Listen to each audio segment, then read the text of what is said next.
जन उत्तराखंड बुलेटिन में आप सभी का स्वागत है और आपके साथ मैं जुड़ी हूं लीजा। खबरों पर बात करेंगे, लेकिन एक नजर हेडलाइंस पर।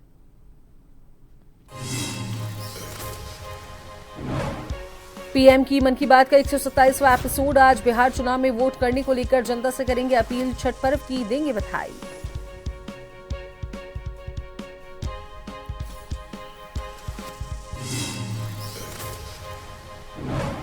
एबीवीपी का 71वां राष्ट्रीय अधिवेशन 28 नवंबर से। सीएम धामी ने तैयारियों को लेकर ली बैठक, केंद्रीय टीम रही मौजूद, आयोजन से जुड़ी व्यवस्थाओं की समीक्षा।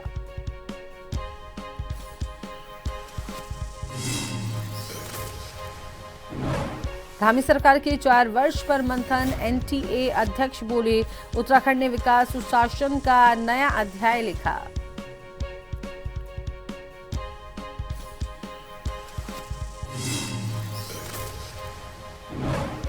सिद्धार्थगंज में किसानों का धरना 24 घंटे बाद समाप्त। धान नहीं खरीद को लेकर नाराज थे किसान, आरएफसी ने दिया आश्वासन।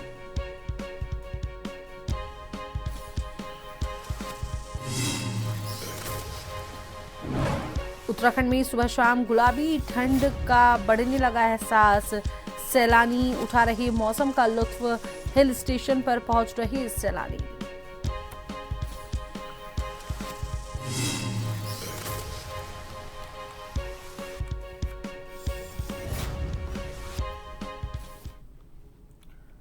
चलिए बात कर लेते हैं खबरों पर विस्तार से। तो आज प्रधानमंत्री की रेडियो शो मन की बात के 127वां एपिसोड का प्रसारण होगा। यह आकाशवाणी पर हर महीने के आखिरी रविवार सुबह 11 बजे सुना जा सकता है। रेडियो के अलावा मोबाइल, टीवी जैसी चीजों पर भी इसे प्रसारित किया जाता है। पीएम हर बार अलग अलग मुद्दों को लेकर जनता से बात करते हैं। पिछली बार उन्होंने त्योहार पर स्वदेशी सामान खरीदने की अपील की थी और इस बार पीएम बिहार की जनता से चुनाव में बढ़ चढ़कर भाग लेने की अपील कर सकते हैं और इसके साथ लोगों को छठ पर्व की बधाई भी वो देंगे।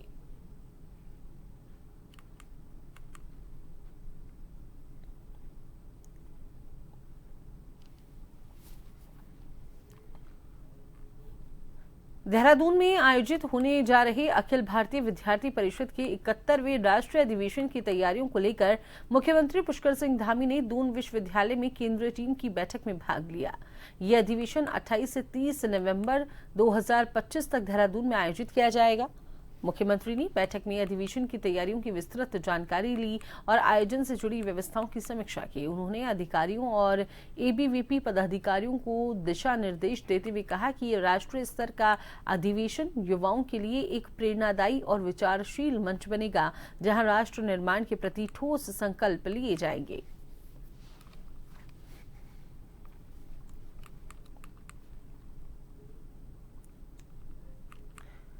मुख्यमंत्री पुष्कर सिंह धामी के नेतृत्व में राज्य सरकार के 4 वर्ष पूरे होने पर देहरादून में धामी सरकार के 4 वर्ष उपलब्धियां विषय पर विचार विमर्श कार्यक्रम आयोजित किया गया। कार्यक्रम में राज्य के विभिन्न विश्वविद्यालयों के कुलपतियों, शिक्षाविदों और जनप्रतिनिधियों ने हिस्सा लिया और धामी सरकार की नीतियों व उपलब्धियों पर चर्चा की। कार्यक्रम के मुख्य अतिथि प्रोफेसर प्रदीप जोशी, अध्यक्ष नेशनल टेस्टिंग एजेंसी एवं पूर्व अध्यक्ष संघ लोक सेवा आयोग, ने कहा कि मुख्यमंत्री धामी के नेतृत्व में उत्तराखंड ने विकास, सुशासन और संवेदनशील प्रशासन का नया अध्याय लिखा है। उन्होंने नकल विरोधी कानून और समान नागरिक संहिता को राज्य और देश के लिए मॉडल पहल बताया। डॉक्टर जोशी ने कहा कि जहां युवा अपनी समस्याओं को लेकर सड़कों पर थे, वहीं स्वयं जाकर उनसे संवाद करने वाले धामी जी पहले मुख्यमंत्री हैं। कार्यक्रम में कालाडूंगी विधायक बंशीधर भगत ने कहा कि धामी सरकार के कार्यकाल में मंदिरमाला परियोजना, 4 धाम यात्रा, धर्मांतरण निवारण कानून और अवैध अतिक्रमण हटाने जैसे निर्णयों से राज्य को नई पहचान मिली है। हल्द्वानी नगर निगम के मेयर गजराज बिष्ट ने कहा कि सरकार को यूसीसी, नकल विरोधी कानून और गैर कानूनी मदरसों पर कार्रवाई जैसे 3 ऐतिहासिक निर्णयों के लिए हमेशा याद किया जाएगा।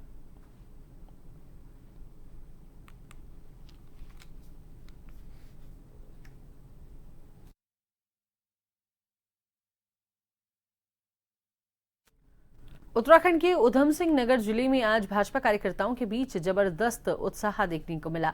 भारतीय जनता पार्टी के नवनियुक्त प्रदेश महामंत्री दीपेंद्र सिंह कोश्यारी आज जसपुर होते हुए काशीपुर पहुंचे, जहां कार्यकर्ताओं ने उनका भव्य स्वागत किया।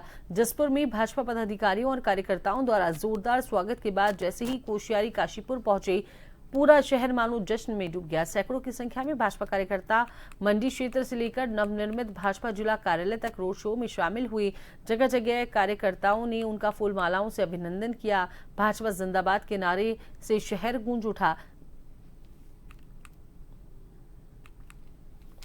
काशीपुर जिले में है, इसे काशीपुर को तो मैं अपना दूसरा घर ही कहता हूँ, क्योंकि यहाँ लगातार बहुत वर्षों से मेरा आना जाना चलता रहा है।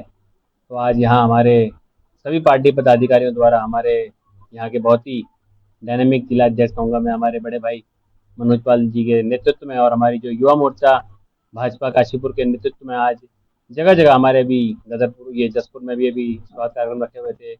उसके बाद अभी यहाँ हमारा शुरुआत मंडी से, यहाँ से हम लोगों ने एक रोड शो भी निकाला गया युवा मोर्चा के कार्यकर्ताओं द्वारा। और अभी यहाँ जिला कार्यालय में जो हमारी यहाँ बैठक चल रही है, तो ये हमारे सब पार्टी के जो कार्यकर्ता हैं, पार्टी के सभी पदाधिकारी, मैं कल सभी का धन्यवाद व्यक्त करता हूँ। और चूंकि जैसा कि आपने कहा आने वाला वर्ष चुनावी वर्ष है, तो हमारी भी कोशिश चल रही है कि आने वाले समय पे, क्योंकि अब 1 साल बचा है, तो जो पार्टी के कार्यकर्ता हैं उसे किस तरीके से, अब चूंकि हम भी युवा मोर्चा के अब पदाधिकारी हैं, तो जैसा हमें पार्टी दिशा निर्देश देगी आगे आने वाले समय पे हम भी उसी तरीके से आगे काम करेंगे। के पिरान कलियर और आसपास के क्षेत्रों में बिजली चोरी करने वालों पर बड़ी कार्रवाई की गई है। विद्युत विभाग और विजिलेंस की संयुक्त टीम ने यहां ताबड़तोड़ छापेमारी करते हुए करीब 2 दर्जन उपभोक्ताओं के खिलाफ कार्रवाई की है। अचानक हुई इस कार्रवाई से बिजली चोरी करने वालों में हड़कंप मच गया है। दरअसल पिरान कलियर और महमूदपुर गांव में लंबे समय से बिजली चोरी की शिकायतें मिल रही थी। इसी के तहत आज देहरादून से पहुंची विजिलेंस टीम ने विद्युत निगम के अधिकारियों के साथ मिलकर बड़ी छापेमारी की। टीम के पहुंचते ही कई घरों और दुकानों में गैर कानूनी तारों से सीधे लाइन लेकर बिजली की उपयोग करते हुए लोग पकड़े गए। टीम ने मौके पर मीटर चेक किया, अवैध केबल काटे गए और बिजली चोरी में पकड़े गए उपभोक्ताओं के खिलाफ मुकदमा दर्ज कराने की प्रक्रिया शुरू कर दी।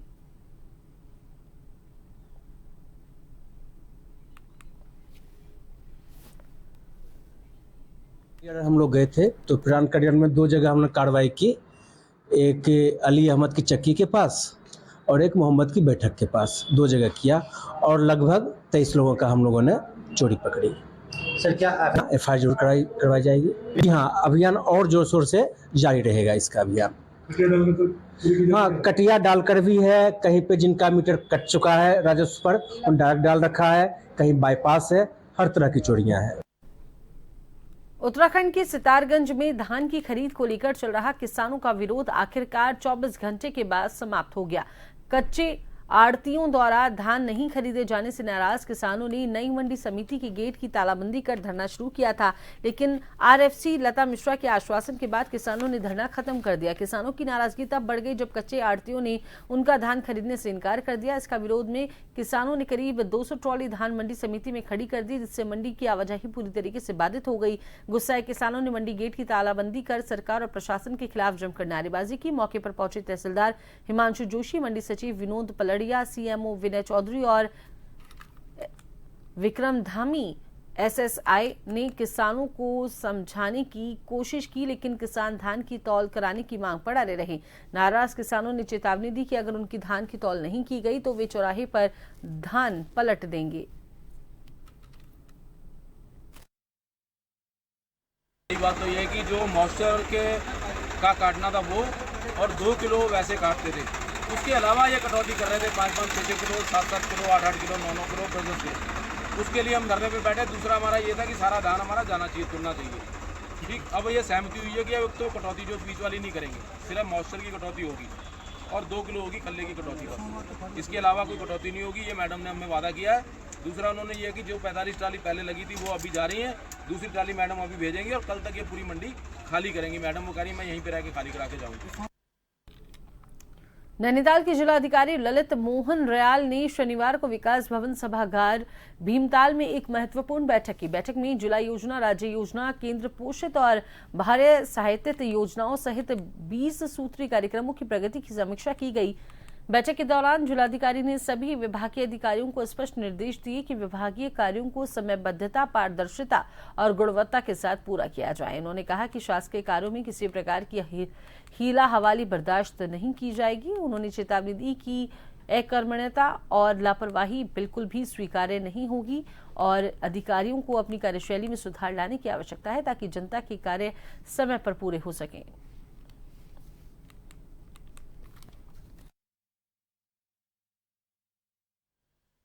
आज यहाँ पर रिव्यू किया गया तो विभागों को डिफरेंट स्कीम्स में जो धनराशि रिलीज हुई है उसके सदुपयोग के लिए और उसकी सख्त मॉनिटरिंग के लिए आज बात हुई है। दूसरी बात है कि वर्षा काल के बाद जो रोड रिपेयरिंग का या ड्रिंकिंग वाटर स्कीम्स का जो रेस्टोरेशन वर्क था उसके लिए सारे अधिशासी अभियंताओं को कहा गया है कि जो पैच वर्क है, माननीय मुख्यमंत्री जी के स्पष्ट निर्देश थे कि दिवाली तक सारी सड़कें गड्ढा मुक्त हो जानी चाहिए थी।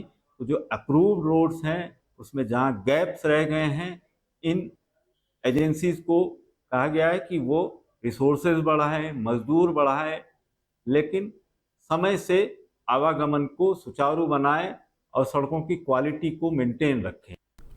मुख्यमंत्री पुष्कर सिंह धामी के नेतृत्व में राज्य में महिला सशक्तिकरण और आजीविका संवर्धन की योजनाएं आज ग्रामीण क्षेत्रों में क्रांति ला रही हैं। इन योजनाओं के सार्थक परिणाम चंपावत जनपद के विकासखंड लोहाघाट की ग्राम पंचायत पाटन पाटनी में दिखाई देते हैं, जहां भावना पाटनी ने आत्मनिर्भरता की एक नई मिसाल कायम की है। भावना पाटनी एक साधारण ग्रामीण महिला है, लेकिन उनकी इच्छा शक्ति और निरंतर परिश्रम ने उन्हें असाधारण बना दिया है।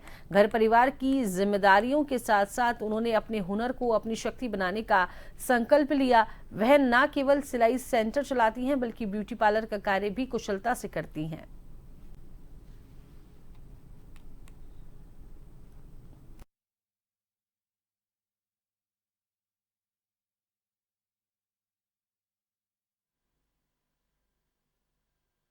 समूह के माध्यम से मुझे स्वरोजगार के लिए कुछ धनराशि प्राप्त हुई थी। 30,000 मुझे ब्लॉक से मिले थे और 50,000 का मैंने लोन लिया था बैंक से। मैं सरकार का धन्यवाद अदा करूंगी कि उन्होंने महिलाओं के लिए इतना अच्छा, मतलब स्वरोजगार के लिए महिलाओं के लिए इतना अच्छा उन्होंने योजना बनाई है और इससे मेरी आमदनी भी ठीक हो रही है और मेरा रोजगार भी ठीक चल रहा है। 5,000 से 8,000 तक मुझे महीने की इनकम मिल जा रही, क्योंकि हम गांव के क्षेत्र में हैं तो उससे ज़्यादा तो इनकम नहीं हो पाती, फिर भी 5 से 8,000 तक हमारी इनकम हो जा रही है। स्वागत है, खबरों पर बात करेंगे। नैनीताल जिले में लगातार हो रही सड़क दुर्घटनाओं पर रोक लगाने के लिए जिलाधिकारी ललित मोहन रयाल ने सख्त रुख अपनाया है। डीएम ने सभी सड़क निर्माण एजेंसियों और विभागीय अधिकारियों को दुर्घटना संभावित स्थानों पर तत्काल सुरक्षा उपाय करने के निर्देश दिए हैं। हल्द्वानी कैंप कार्यालय में आज आयोजित सड़क सुरक्षा समिति की बैठक में जिलाधिकारी ने कहा कि जिले की सभी सड़कों का रोड सेफ्टी ऑडिट समय समय पर किया जाए। उन्होंने कहा कि जहां भी सड़क पर गड्ढे या पैचवर्क कार्य बाकी है उन्हें तत्काल पूरा किया जाए। डीएम ने लालकुआं से गौलापार और रामनगर काशीपुर मार्ग पर सुरक्षा के विशेष इंतजाम करने के निर्देश दिए। साथ ही हल्द्वानी नगर में चौड़े किए गए सभी चौराहों का सौंदर्यीकरण और बाइंडिंग कार्य पूरा करने की बात कही। सेफ्टी को लेकर जैसे हाल ही में इस वर्ष जो है विगत वर्षों के हिसाब से देखा गया है तो सड़क दुर्घटनाओं में वृद्धि हुई है और उसमें रोड एक्सीडेंट में घायलों और मृतकों की संख्या भी बढ़ती जा रही है, तो बड़ी चिंताजनक बात है। उसमें ब्लैक स्पॉट्स आइडेंटिफाई किए हुए हैं, प्रीवियस में जो रोड ऑडिट सर्वे हुआ होगा, तो इसमें ट्रैश बैरियर लगाने से लेकर डिवाइडर लगाने से लेकर बाकी जो और भी सुरक्षा उपाय किए जाने हैं, तो उसको लेकर जो रोड की वर्किंग एजेंसीज हैं उनको निर्देश दिए गए हैं। पोखरी में 25 अक्टूबर से 31 अक्टूबर तक आयोजित 19वें हिमवंत कवि चंद्र कुंवर बर्तवाल खादी पर्यटन किसान विकास मेले का शुभारंभ प्रदेश के वन एवं पर्यावरण मंत्री सुबोध उनियाल ने किया। मेले का उद्घाटन ब्लॉक स्तरीय स्कूलों के छात्रों द्वारा निकाली गई प्रभात फेरी और आकर्षक रैली के साथ हुआ, जिसमें स्थानीय लोगों ने भी उत्साहपूर्वक भाग लिया। जिला युवा कल्याण अधिकारी और युवा कल्याण अधिकारी पोखरी के निर्देशन में महिला मंगल दल और स्कूली बच्चों ने सांस्कृतिक प्रस्तुतियां दी। प्रस्तुतियों में देशभक्ति, लोक संस्कृति और पर्यावरण संरक्षण को प्रमुखता दी गई, जिसे उपस्थित जनमानस ने खूब सराहा।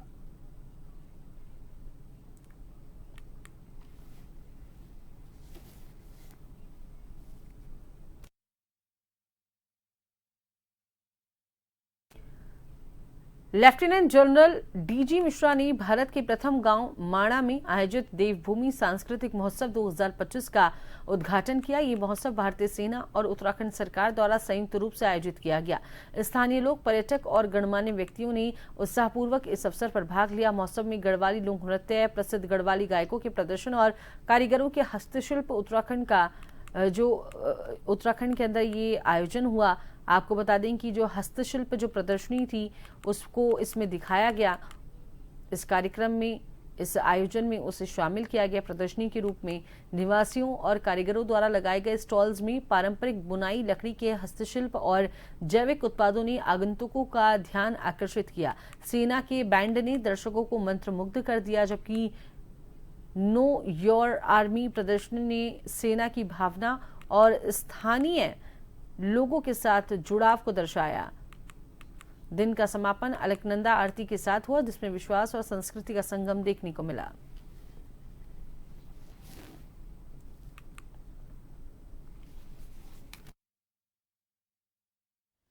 ये आर्मी और उत्तराखंड टूरिज्म के द्वारा ये प्रोग्राम आयोजित किया गया है। इसमें हमारा जो कल्चरल से रिलेटेड जितने भी पहाड़ से रिलेटेड जो भी चीज़ें हैं हम उनको प्रमोट कर रहे हैं। तो हमारे पास जैसे आप देख सकते हैं पेंटिंग्स हैं जो सारे यहाँ के आपको इसी क्षेत्र एरिया की। उत्तराखंड में मौसम का मिजाज पल पल बदलता रहता है, लेकिन इन दिनों उत्तराखंड का मौसम सुहावना बना हुआ है। प्रदेश के तमाम जनपदों में मौसम शुष्क बना हुआ है। सुबह और शाम गुलाबी ठंड का एहसास हो रहा है। वहीं आने वाले दिनों में प्रदेश में भयंकर ठंड पड़नी शुरू हो जाएगी। प्रदेश के उच्च हिमालयी क्षेत्र बर्फबारी के आगोश में समा जाएंगे, जबकि निचले इलाकों में कोहरे की चादर और पाला लोगों की टेंशन बढ़ाएगा। उत्तराखंड के पर्वतीय इलाकों में मौसम बदलने के साथ ही ठिठुरन भी बढ़ने लगी है, जबकि मैदानी क्षेत्रों में दिन में तेज धूप लोगों को परेशान कर रही है। देहरादून मौसम विभाग के मुताबिक उत्तराखंड के सभी जनपदों में मौसम शुष्क रहने की संभावना है। बात राजधानी देहरादून की करें तो आसमान मुख्यतः साफ रहेगा। अधिकतम व न्यूनतम तापमान 30 डिग्री सेल्सियस तथा 15 डिग्री सेल्सियस के लगभग रहने की संभावना है। मौसम विभाग के मुताबिक आने वाले दिनों में प्रदेश में ठंड का असर बढ़ जाएगा, जबकि इन दिनों सुबह और शाम गुलाबी ठंड का एहसास हो रहा है। प्रदेश में दिन के समय धूप खिलने से गर्मी हो रही है, तो वहीं सुबह और सायं के समय हल्की ठंड पड़ रही है। प्रदेश के पर्वतीय और मैदानी जिलों में इन दिनों मौसम खुशनुमा बना हुआ है, जिसका सैलानी जमकर लुत्फ उठा रहे हैं।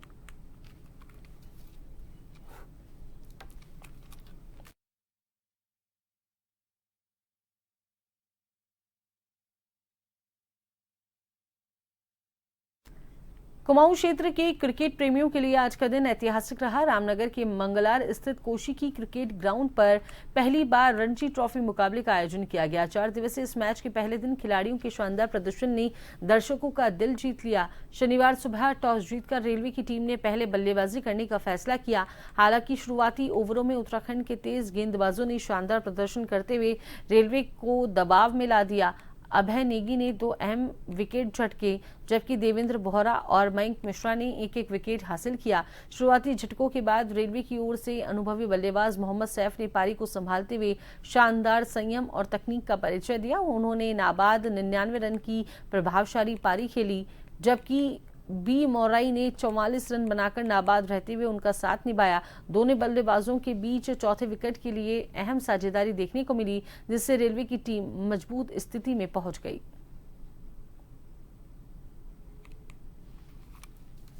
आज रामनगर की धरती पर ये पहला रणजी मैच खेला जा रहा है। ये रामनगर के लिए, पूरे कुमाऊं मंडल के लिए एक ऐतिहासिक क्षण है, और जिसमें इस मैच में उत्तराखंड वर्सेस रेलवे का मैच खेला गया। रेलवे ने टॉस जीता और पहले बल्लेबाजी करते हुए 4 विकेट पर 233 रन बनाए हैं। ये 28 अक्टूबर तक मैच चलेगा। तो चलिए एक नजर हेडलाइंस पर।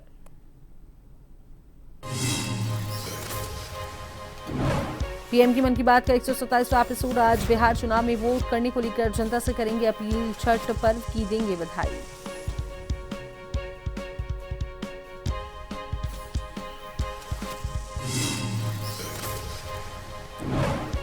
एबीवीपी का 71वां राष्ट्रीय अधिवेशन 28 नवंबर से। सीएम धामी ने तैयारियों को लेकर ली बैठक। केंद्रीय टीम रही मौजूद। आयोजन से जुड़ी व्यवस्थाओं की समीक्षा।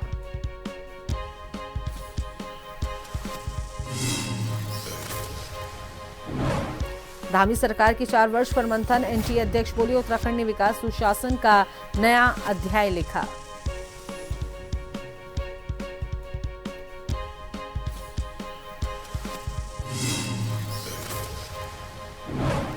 सितारगंज में किसानों का धरना 24 घंटे बाद समाप्त, धान नहीं खरीद को लेकर नाराज थे किसान, आरएफसी ने दिया आश्वासन।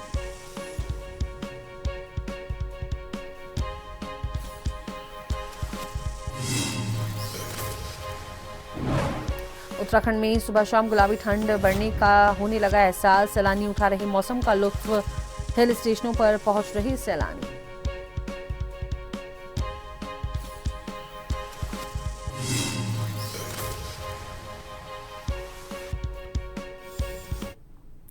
जन उत्तराखंड बुलेटिन में इतना ही। बने रहिए जन टीवी के साथ। नमस्कार।